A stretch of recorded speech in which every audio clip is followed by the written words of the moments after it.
Saudara-saudara yang saya kasih dimanapun saudara-saudara berada, sebelum kita membaca dan merenungkan firman Tuhan, mari terlebih dahulu kita satukan hati kita di dalam doa. Mari kita berdoa.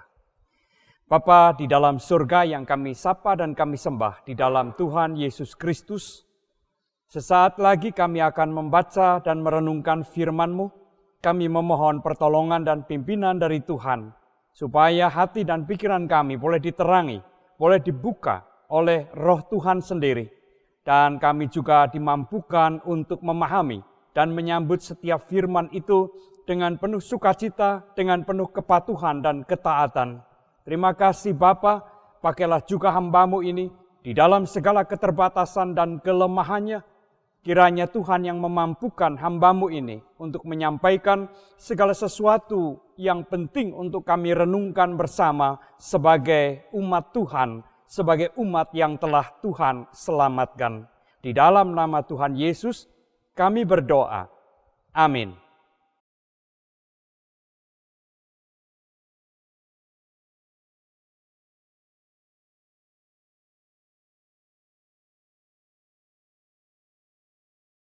Bacaan pertama menurut Yesaya 6 ayat 1 sampai 13.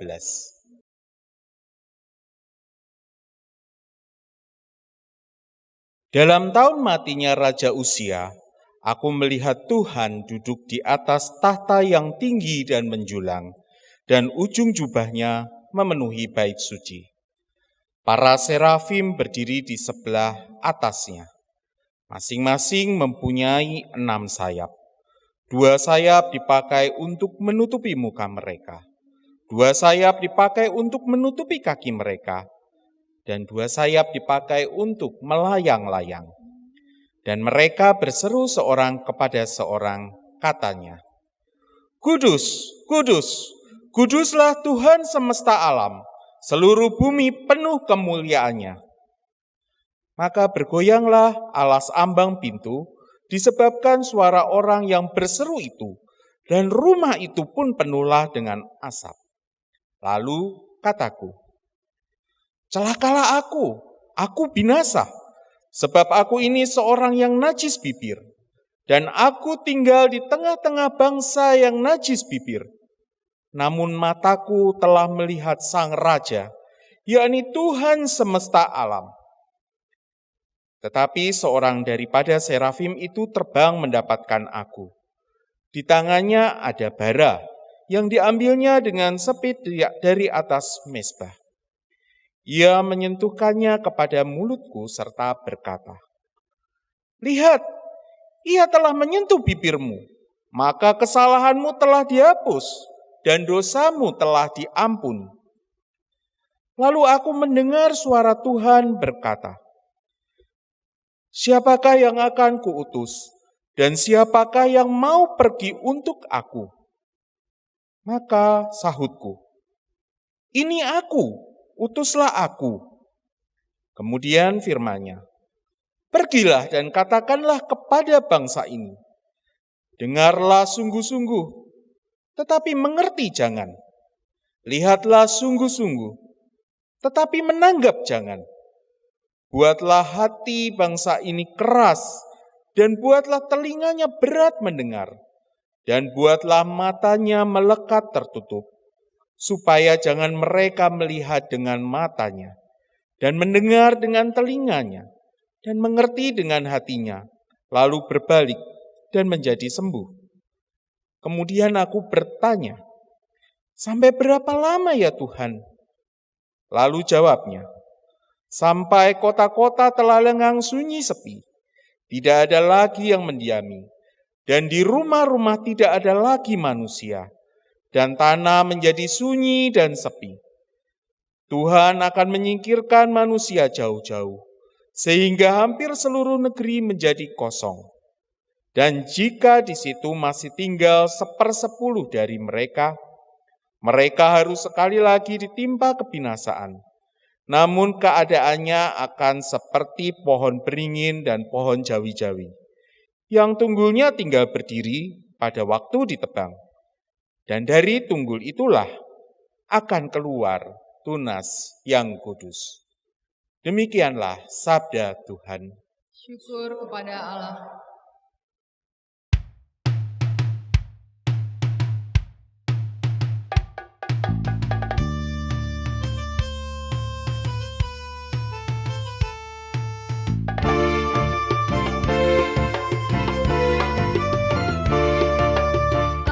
Aku hendak menaikkan syukur bagimu Tuhan dengan segenap hati di hadapan para Allah yang lain. Ku kan bermazmur bagimu Tuhan. Aku hendak menaikkan syukur bagimu Tuhan dengan segenap hati di hadapan para Allah yang lain. Ku kan bermazmur bagimu Tuhan. Aku akan sujud menghadap ke bait kudus dan memuji Tuhan, agunglah namamu.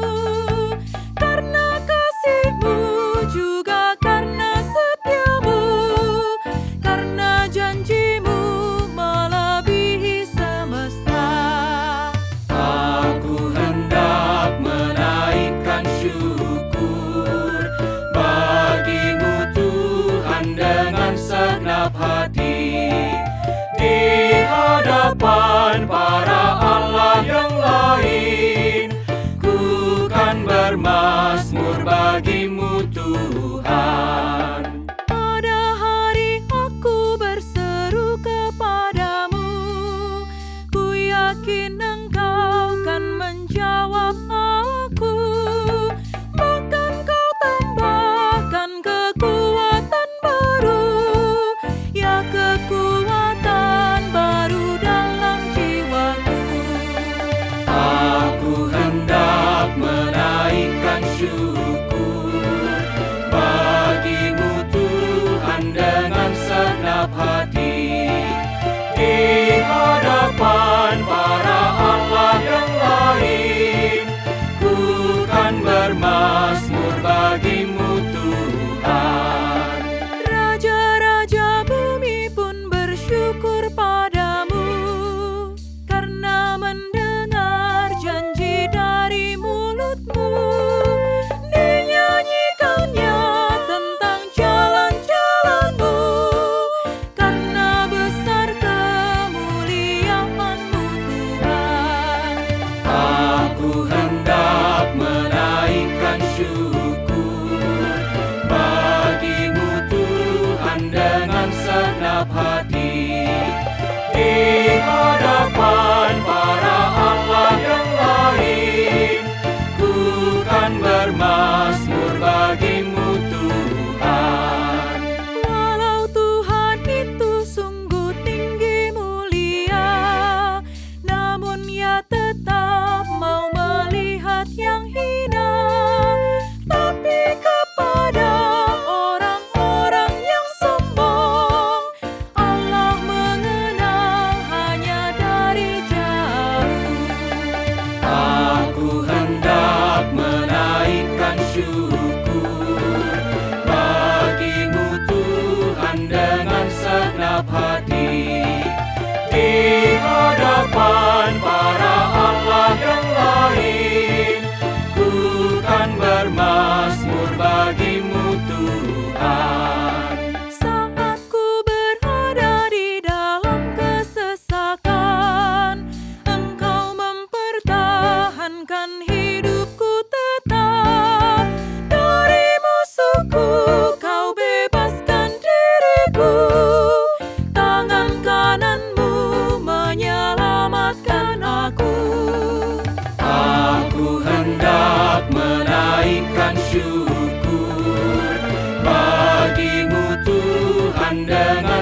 berlabuh.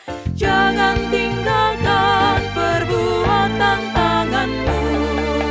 Aku hendak menaikkan syukur bagimu Tuhan dengan segenap hati. Di hadapan para Allah yang lain, ku kan bermazmur bagimu Tuhan.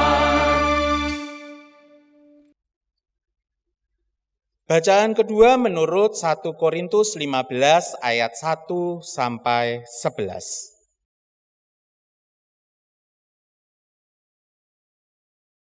Dan sekarang saudara-saudara, aku mau mengingatkan kamu kepada Injil yang aku beritakan kepadamu dan yang kamu terima dan yang di dalamnya kamu teguh berdiri.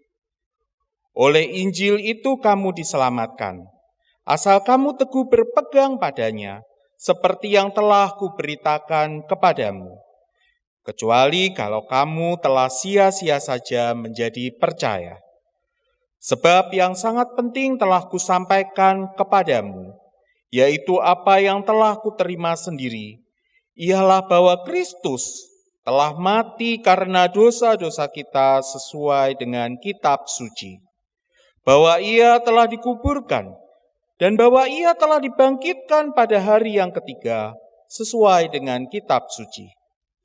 Bahwa ia telah menampakkan diri kepada Kefas dan kemudian kepada ke-12 muridnya. Sesudah itu ia menampakkan diri kepada lebih dari 500 saudara sekaligus. Kebanyakan dari mereka masih hidup sampai sekarang, tetapi beberapa di antaranya telah meninggal. Selanjutnya ia menampakkan diri kepada Yakobus, kemudian kepada semua rasul, dan yang paling akhir dari semuanya, ia menampakkan diri juga kepadaku, sama seperti kepada anak yang lahir sebelum waktunya. Karena aku adalah yang paling hina dari semua rasul, bahkan tidak layak disebut rasul, sebab aku telah menganiaya jemaat Allah. Tetapi karena kasih karunia Allah, aku adalah sebagaimana aku ada sekarang. Dan kasih karunia yang dianugerahkannya kepadaku tidak sia-sia. Sebaliknya, aku telah bekerja lebih keras daripada mereka semua. Tetapi bukannya aku, melainkan kasih karunia Allah yang menyertai aku. Sebab itu, baik aku maupun mereka, demikianlah kami mengajar dan demikianlah kamu menjadi percaya. Demikianlah sabda Tuhan. Syukur kepada Allah. Bacaan Injil yang akan kita baca dan kita renungkan bersama terambil dari Injil Lukas pasal yang ke-5 ayat 1 sampai dengan ayat yang ke-11. Saya akan membacakan demikian. Pada suatu kali Yesus berdiri di pantai Danau Genesaret, sedang orang banyak mengerumuni dia hendak mendengarkan firman Allah. Ia melihat 2 perahu di tepi pantai. Nelayan-nelayannya sudah turun dan sedang membasuh jalannya. Ia naik ke dalam salah satu perahu itu, yaitu perahu Simon, dan menyuruh dia supaya menolakkan perahunya sedikit jauh dari pantai. Lalu ia duduk dan mengajar orang banyak dari atas perahu. Setelah selesai berbicara, ia berkata kepada Simon, "Bertolaklah ke tempat yang dalam dan tebarkanlah jalamu untuk menangkap ikan." Simon menjawab, "Guru, telah sepanjang malam kami bekerja keras dan kami tidak menangkap apa-apa. Tetapi karena engkau menyuruhnya, aku akan menebarkan jala juga." Dan setelah mereka melakukannya, mereka menangkap sejumlah besar ikan, sehingga jala mereka mulai koyak. Lalu mereka memberi isyarat kepada teman-temannya di perahu yang lain, supaya mereka datang membantunya. Dan mereka itu datang, lalu mereka bersama-sama mengisi 2 perahu itu dengan ikan sampai hampir tenggelam. Ketika Simon Petrus melihat hal itu, ia pun tersungkur di depan Yesus dan berkata, "Tuhan, pergilah daripadaku, karena aku ini seorang berdosa. Sebab ia dan semua orang yang bersama-sama dengan dia takjub oleh karena banyaknya ikan yang mereka tangkap. Demikian juga Yakobus dan Yohanes, anak-anak Zebedeus yang menjadi teman Simon. Kata Yesus kepada Simon, "Jangan takut, mulai dari sekarang engkau akan menjala manusia." Dan sesudah mereka menghela perahu-perahunya ke darat, mereka pun meninggalkan segala sesuatu lalu mengikut Yesus. Demikianlah Injil Tuhan kita Yesus Kristus. Berbahagialah setiap kita yang mendengar dan memelihara sabda Tuhan di dalam kehidupannya sehari-hari. Haleluya.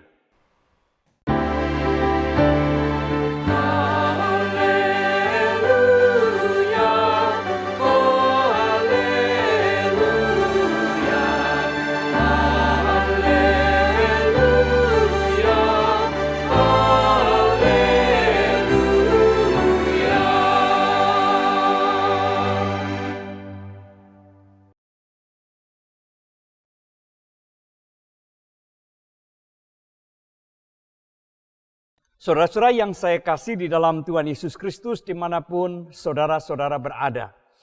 Kita sering mendengar berbagai keluhan yang menyangkut betapa sulitnya untuk mengajak orang, mengajak anggota jemaat untuk terlibat di dalam pelayanan, di dalam gereja. Kita sering mendengar keluhan semacam itu bahwa semakin sedikit orang yang merasa terpanggil untuk melayani Tuhan dan jemaatnya. Dan alasan-alasan yang dikemukakan tentu bervariasi, tetapi yang sering dipakai menjadi alasan adalah merasa tidak sanggup atau tidak mampu atau tidak bisa, tidak punya waktu oleh karena kesibukan pekerjaan, atau bahkan juga merasa tidak layak, hidupnya masih penuh dengan dosa, tidak layak untuk melayani Tuhan. Bahkan juga ada yang mengatakan sama sekali tidak tertarik dengan pelayanan di gereja. Nah, saudara yang terkasih dalam Tuhan Yesus Kristus, tentu kondisi semacam ini patut disikapi secara serius. Ini tentu saja menimbulkan keprihatinan yang mendalam. Kenapa demikian? Karena penolakan tersebut sangat mungkin bisa saja terkait dengan soal mengasihi Tuhan. Nah, saudara yang saya kasih, tentu saya tidak berani untuk menghakimi bahwa semua orang yang menolak panggilan atau menunda kesediaannya untuk ikut ambil bagian dalam pelayanan itu patut diragukan cinta kasihnya kepada Tuhan. Tetapi mari kita merenungkan setiap kita. Saya ajak untuk mencoba merenungkan apakah penolakan saya sungguh-sungguh didasarkan atas ketidakmampuan atau alasan-alasan yang sungguh-sungguh keluar dari hati yang dalam. Atau sebenarnya itu hanya alasan untuk menghindari panggilan yang dipercayakan atau pelayanan, menolak pelayanan yang dipercayakan kepada kita. Kalau pokoknya saya menolak, pokoknya saya tidak bersedia, mari kita renungkan apakah jangan-jangan kita kurang mengasihi Tuhan. Sebab apabila kita mengasihi Tuhan, tentunya kita juga mengasihi jemaat Tuhan. Dan mengasihi jemaat Tuhan berarti juga mengasihi pekerjaan-pekerjaan Tuhan yang ada di dalamnya. Sehingga panggilan untuk ikut ambil bagian di dalam pelayanan itu seharusnya tidak selalu ditolak, apalagi kalau kemudian alasan-alasannya tidak jelas. Saudara yang terkasih di dalam Tuhan Yesus Kristus, nampaknya memang perlu banyak hal yang dilakukan untuk membuat bagaimana orang atau anggota jemaat bersedia untuk menerima panggilan pelayanan itu. Nah, salah satu usaha yang penting bagi kita semua adalah memperhatikan atau mengusahakan supaya kesadaran dan penghayatan akan panggilan Tuhan itu dibangkitkan atau disegarkan. Sehingga setiap kita juga boleh menghayati itu merupakan tanggung jawab saya juga. Saya juga terpanggil untuk melakukan sesuatu untuk gereja Tuhan, untuk pekerjaan Tuhan, dan untuk kemuliaan nama Tuhan. Saudara yang terkasih dalam Tuhan Yesus Kristus, untuk itulah kita diajak untuk memperhatikan dan merenungkan Injil Lukas pasal yang kelima, ayat 1 sampai dengan ayat yang ke-11 tadi. Bacaan kita sebenarnya berfokus pada pemanggilan Simon Petrus untuk menjadi murid Tuhan. Pemanggilan itu sendiri nampaknya tidak seketika, tetapi terjadi secara bertahap. Sebab sebelum kejadian di tepi Danau Galilea ini, sebenarnya Simon sudah pernah berjumpa dengan Tuhan Yesus juga, bahkan mengalami pekerjaan Tuhan di dalam kehidupannya, yaitu ketika Tuhan Yesus mampir ke rumah ibu mertuanya dan Tuhan Yesus memulihkan atau menyembuhkan ibu mertuanya yang sedang sakit demam. Apa yang kemudian dilakukan oleh ibu mertuanya ketika sudah dipulihkan dan disembuhkan oleh Tuhan Yesus, sang ibu mertua segera bangkit dan melayani Tuhan Yesus dan rombongannya. Itu perjumpaan yang pertama di mana Petrus juga menyaksikan kuasa penyembuhan yang dilakukan atau dinyatakan oleh Tuhan Yesus. Dan di tepi Danau Genesaret atau Galilea ini adalah merupakan perjumpaan yang kedua. Setelah Tuhan Yesus mengajar, Tuhan Yesus menyuruh Petrus untuk menolakkan perahunya ke tempat yang lebih dalam dan menebarkan jala di sana.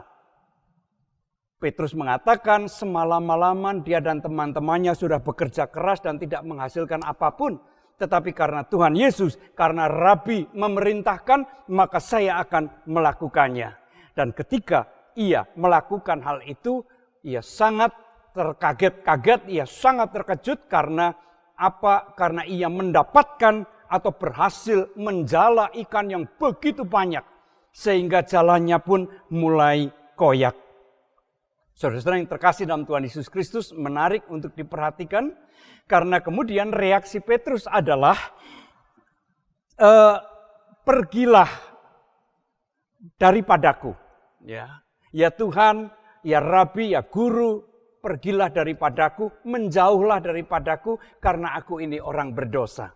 Bukan berarti bahwa Petrus itu mau mengusir Tuhan Yesus, tetapi ini mengungkapkan ketidaklayakan Petrus berhadapan dengan orang suci seperti Tuhan Yesus ini.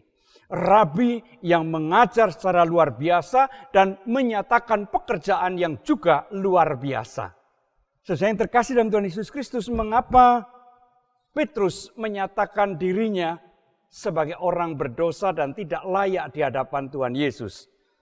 Nah, kalau kita memperhatikan sebutan orang berdosa di dalam Perjanjian Baru tidak selalu berkaitan dengan pelanggaran moral. Nah, saudara yang terkasih, sebutan itu secara umum biasanya dikenakan kepada orang-orang miskin dan tidak terpelajar. Nah, kenapa demikian? Kenapa orang-orang miskin dan tidak terpelajar itu dikatai atau disebut sebagai orang berdosa? Karena orang-orang miskin ini menghabiskan waktu kehidupannya, hari-hari kehidupannya untuk bekerja keras mencari nafkah. Mereka juga bukan orang terpelajar sehingga kebanyakan dari mereka buta huruf. Sehingga mereka bukan hanya tidak punya waktu, tapi juga mereka tidak mampu mempelajari hukum-hukum Taurat, adat istiadat Yahudi. Dan oleh karena itulah hari-harinya seringkali diisi dengan berbagai pelanggaran atas aturan, larangan, maupun juga hukum-hukum yang ada di dalam Taurat. Nah, oleh karena itu, orang-orang Farisi dan ahli-ahli Taurat seringkali menyebut kelompok orang-orang miskin, orang-orang tidak terpelajar ini sebagai orang-orang yang berdosa karena hari-harinya diisi dengan berbagai pelanggaran atas hukum-hukum Taurat maupun juga adat istiadat yang berlaku, terutama soal kenajisan. Nah, saudara yang terkasih dalam Tuhan Yesus Kristus, tentu saja Petrus yang belum terlalu mengenal Yesus juga beranggapan bahwa Yesus ini mungkin sama dengan rabi-rabi ahli Taurat maupun orang Farisi yang memandang mereka sebagai orang berdosa, sebagai orang yang hina, memandang dengan merendahkan. Oleh karena itulah kemudian Petrus mengatakan, menjauhlah daripadaku karena aku ini orang berdosa. Nah, tetapi Tuhan Yesus menjawab apa yang dinyatakan oleh Petrus tadi dengan mengatakan, jangan takut karena mulai sekarang kamu akan menjadi penjala manusia. Saudara-saudara yang terkasih dalam Tuhan Yesus Kristus, penjala manusia secara harafiah sebenarnya dapat diterjemahkan menjadi mengambil manusia hidup-hidup. Nah, ini tentu berlawanan dengan menjala ikan. Karena ketika menjala ikan, seorang nelayan menjala ikan, maka ikan itu tidak berapa lama akan mati ketika ia dikeluarkan dari air. Nah, menjala manusia tidak membunuh atau tidak menyebabkan orang mati, tetapi menangkap orang hidup-hidup. Bahkan sebenarnya istilah itu juga mempunyai makna yang lebih dalam lagi, yaitu membawa manusia kepada hidup yang sejati, yaitu hidup di dalam kerajaan Allah. Inilah misi pekerjaan yang dipercayakan oleh Petrus dan yang kemudian diikuti oleh Yohanes dan Yakobus. Mereka meninggalkan segala sesuatunya dan mengikut Yesus menjadi penjala manusia, membawa sesamanya, membawa manusia kepada hidup yang sejati, hidup di dalam kerajaan Allah. Jemaat Tuhan yang terkasih dalam Tuhan Yesus Kristus, dari sini kita belajar 3 hal. Yang pertama, bukankah setiap kita mengalami pekerjaan dan kebaikan Tuhan dalam kehidupan kita? Baik itu hal-hal yang nampaknya sederhana maupun hal-hal yang luar biasa dan ajaib. Saya sangat yakin tidak ada seorang pun di antara kita yang tidak pernah mengalami pekerjaan Tuhan di dalam kehidupannya. Setiap kita mengalami hal itu. Bahkan sangat mungkin, sangat sering kita mengalami betapa baiknya Tuhan di dalam kehidupan kita. Seharusnya pengalaman-pengalaman semacam itu menjadi dasar penghayatan kita bahwa untuk itulah kita dipanggil untuk melayani Tuhan di dalam kehidupan kita dan khususnya melayani di dalam gereja Tuhan. Kebaikan Tuhan dinyatakan kepada kita supaya kita tergerak untuk ikut ambil bagian.